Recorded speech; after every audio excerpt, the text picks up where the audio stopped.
আসসালামু আলাইকুম।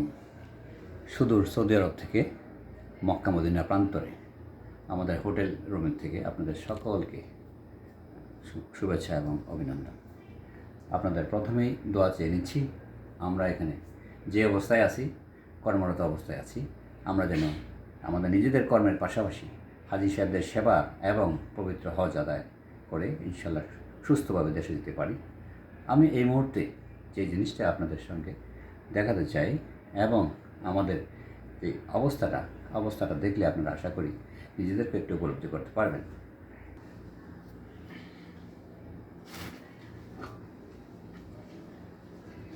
দেখছেন আমরা দুপুরের খাবার তৈরি করার অবস্থায় আছি। আমাদের ভাত হয়ে গেছে।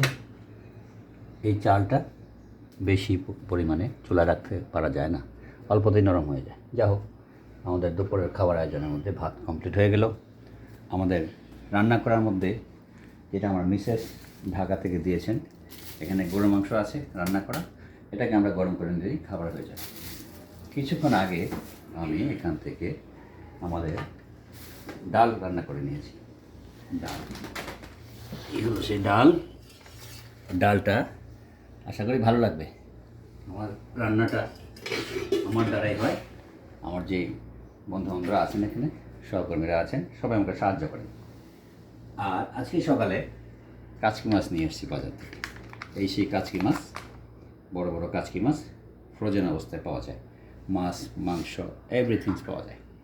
আরও আমরা যা এনেছি আমাদের কালকে বা পরবর্তী খাবারের জন্য, ঢেঁড়স 6 রিয়াল পার কিলো, বেগুন 4 রিয়াল পার কিলো। এদেশের মরিচ খেতে পারা যায় না, যে মরিচটা অনেক বড় মিষ্টি মরিচ। এই মরিচটা সাধারণত সালাদ কিংবা অন্যান্য কিছুতে দেওয়া যায়, তরকারি দিলেও সেটা একটু সুন্দরভাবে দেখা যায়, খেতে সুস্বাদু হয় মোটামুটি। সেই কারণে তরকারির জন্য আমরা দেশি মরিচ কিনে এনেছি। আলু, এই আলুটা খেতে খুব ভালো, বেলে বেলে আলু, সিদ্ধ করলে ফেটে যায়। আমরা দেশে যে আলুগুলো খাই, বগুড়ার আলু, বিভিন্ন দেশের আলু, মুন্সিগঞ্জের আলু, কুমিল্লার আলু, তার চেয়ে কোনো অংশে এটা স্বাদ কম নয়। তো আজকে আমাদের যে মেনু আমি দেখালাম, ভাতের সঙ্গে আমাদের মাংস, কাচকি মাছ এবং ডাল। এরই মধ্যে আমরা সৌদি আরবে যে জিনিস স্বাদ আমরা নিয়েছি, যেটা আমাদের সবারই মনে হয় প্রতীক্ষিত, সেটা হলো উটের মাংস। উটের মাংস আমরা যেটা খেয়েছি, আমার এক ভাগনা এই দেশে থাকেন দীর্ঘদিন, সে সুন্দর করে রান্না করে আমাদের আগমন 26 তারিখ, 27 তারিখ থেকে উটের মাংস রান্না করে নিয়ে এসছেন। উটের মাংস আমরা কয়েকদিন খেয়েছি, আরও কাঁচা উটের মাংস সে আমাদের জন্য রেখে দিয়েছে। আচ্ছা ভাই, একটা কথা জিজ্ঞেস করে ইচ্ছে ছিল আপনার, সেটা হচ্ছে যে আপনারা একসাথে আসি, এই আবাসন ব্যবস্থাটা কী এবং কীভাবে থাকেন এক রুমে আপনারা? আমাদের কর্তৃপক্ষ, হজ কর্তৃপক্ষ আমাদের মেডিকেল মিশনের সকল সদস্যদের জন্য এই বড় হোটেলটাতে এক এক রুমে 3 জন, 4 জন, 5 জন করে থাকার ব্যবস্থা করেছে। কমফোর্টলি আমরা থাকছি। প্রত্যেক রুমে ফ্রিজ আছে, আমাদের প্রত্যেক রুমে এসি আছে, আমাদের বাথরুমে এভরিথিংসের ব্যবস্থা আছে। মোটামুটি আমরা ভালো আছি, কোনো অসুবিধা নেই। পর্যাপ্ত পানির ব্যবস্থা আছে। এই যে পানি আপনি পাচ্ছেন আমাদের কর্তৃপক্ষের মাধ্যমে, ধন্যবাদ জানাই। কিন্তু আপনি যখন প্রথম আসবেন, যেই সুবিধাটা আপনি একটু মনে করবেন যে অসুবিধা, আসলে তা নয়। আমরা যখন হারেম শরীফের দিকে যাই বা বাইরে যাই, তখন এদেশে পানি, খাবার, নানান রকমের নাস্তার আয়োজন, দুপুরের খাবার, এগুলো মানুষ দিয়ে থাকেন, সাহায্য করেন, সওয়াবের অংশীদার হন। যেই জিনিসগুলো আমরা এখানে এসে কিনতে হয়, সেগুলোর মধ্যে আপনার বেশিরভাগই, যেমন আপনার জায়নামাজ, তফসি, টুপি, কারো জন্য লাগেজ। এই লাগেজটা শহীদুল নিয়েছে। শহীদুল, এই লাগেজটা কত দিয়ে নিয়েছো তুমি, একটু বলো তো? 90 রিয়াল। 90 রিয়াল। কোথা থেকে কিনেছো? মদিনা মার্কেট, মদিনা মার্কেট, মসজিদে নববী সংলগ্ন মার্কেট থেকে। চমৎকার। 90 রিয়াল। এইটা এবং এইটা আমাদের সত্তার ভাই দিকে একটু তাকাই আমরা। সত্তার ভাই পরিচয় হলো আমাদের ওয়ারেন্ট অফিসার, বাংলাদেশ বিমান।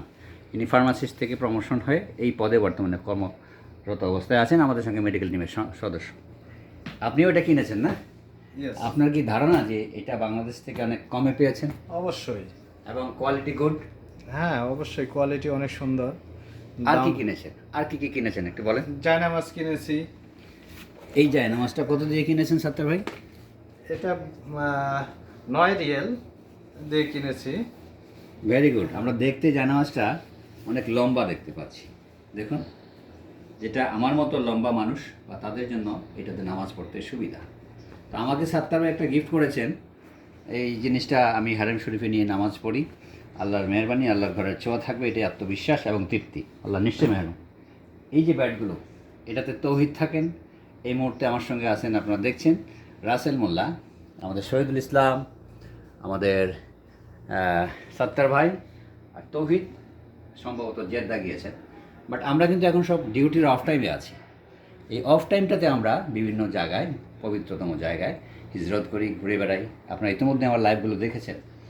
আমরা আমাদের কাজের ব্যাঘাত ঘটিয়ে আমরা কোথাও যাই না, এবং আমরা প্রত্যেকেই ধর্মীয় কাজে আমরা হেরেম শরীফের দিকে যাই, ওখানে জুম্মা আদায় করি, নামাজ পড়ি, তাওয়াফ করি। এই ফাঁকে ফাঁকে আমরা ঘরের মধ্যে এসে রান্নাবান্নাগুলো খাই। এই রান্নাবান্নাটা আমাদের করার প্রয়োজনটা হলো, আমরা এসে প্রথমে হোটেলে খেতাম, 2-3 দিন খাওয়ার পরে আমরা দেখছি হোটেলের এই খাবারগুলো দেখতে যেমন চমৎকার, খেতে ভালো লাগে, খারাপ লাগে না, বাট খাওয়ার পরে যে অস্বস্তিটা হয়, সেই অস্বস্তিটাকে আমরা মেনে নিতে পারি নাই। কারণ পেটে জ্বালা হয়, এই হয় সেই হয়, যেই কারণে সকলেরই এটা হয়। এবং আমরা দেখছি যে হাজি সাহেবরা এসছেন, প্রত্যেকের এই যন্ত্রণায় আমাদের মেডিকেল ক্যাম্পে প্রচুর ভিড় জমাচ্ছেন, ওষুধ নিচ্ছেন, ডাক্তার দেখাচ্ছেন, অসুস্থ হয়ে পড়তেছে। যাই হোক, সকলে খেয়ে ভালো থাকুক দোয়া করি। বাট আমরা নিজেরা এই টুকটাক আয়োজনে ভালোই আছি, আলহামদুলিল্লাহ। ডাল, আলুর ভর্তা, যখন যা আমাদের সম্ভব হয় আমরা খেয়ে থাকি। এটি আমাদের প্রবাসী জীবন সাময়িকভাবে, আমরা এতে তৃপ্ত, আলহামদুলিল্লাহ। সকলকে শুভেচ্ছা এবং ভালোবাসা। আপনারা আমাদেরকে দোয়া করবেন, সম্ভব হলে লাইক দিবেন, প্রচুর পরিমাণে শেয়ার করবেন। আসসালামু আলাইকুম। সৌদি আরব থেকে ফার্মাসিস্ট মনিরুল ইসলাম।